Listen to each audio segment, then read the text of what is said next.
السلام علیکم۔ آج خواتین کا عالمی دن دنیا بھر میں منایا جا رہا ہے۔ دنیا بھر میں مختلف کلچرز اور مختلف مذاہب ہیں۔ ایسے اہم دن کو منائے جانے کے لیے انداز بھی مختلف ہیں۔ ہم پاکستانی بلا شبہ دین اسلام کے پیروکار ہیں۔ اسی حوالے سے بات ہو تو دین اسلام میں خواتین کا کردار باوقار باعزت مقام ہے۔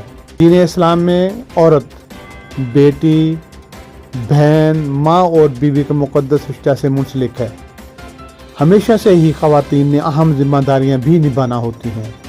اولین ذمہ داری گھر کی چار دیواری کے اندر اولاد، خامند اور گھر کی ذمہ داریاں آسان انداز میں ادا کرنے کا فرض ہے۔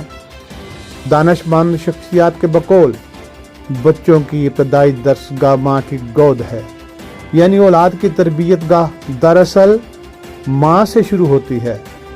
تاریخ اسلام اور تاریخ پاکستان کے مطالعے سے ثابت ہوتا ہے خواتین فقط گھر کی چار دیواری کے اندر معمولات میں ہی مصروف نہیں رہتی، بلکہ ضرورت پڑنے پر اپنی صلاحیتوں اور اہلیت کو اجاگر کرنے کے لیے ملت اور ملک کی خاطر ہر محاذ پر بڑی کامیابی سے ذمہ داریاں نبھانے کی بھرپور قابلیت بھی رکھتی ہے۔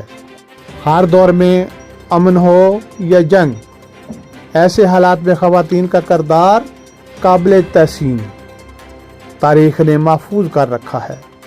دین اسلام کے ابتدائی دور غزوات میں بھی خواتین نے بلا خوف و خطر میدان جنگ میں خدمات سر انجام دی۔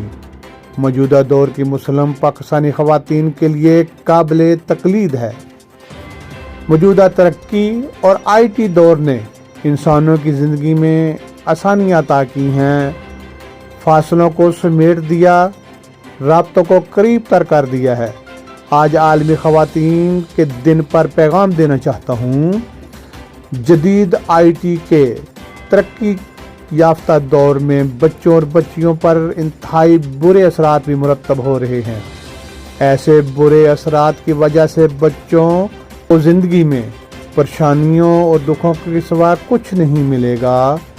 سکھ کی تلاش میں بے سکونی کا کینسر رہے گا۔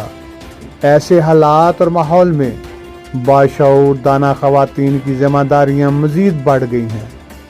خواتین کے عالمی دن پر وطن عزیز کی خواتین بچوں کے محفوظ مستقبل کے لیے فکر مندی کے ساتھ مناسب لاحہ عمل مرتب کریں اور کردار ادا کریں۔ ہمارے بچوں کا روشن مستقبل ہی قوم اور ملک کے مستقبل کو روشن رکھ سکتا ہے۔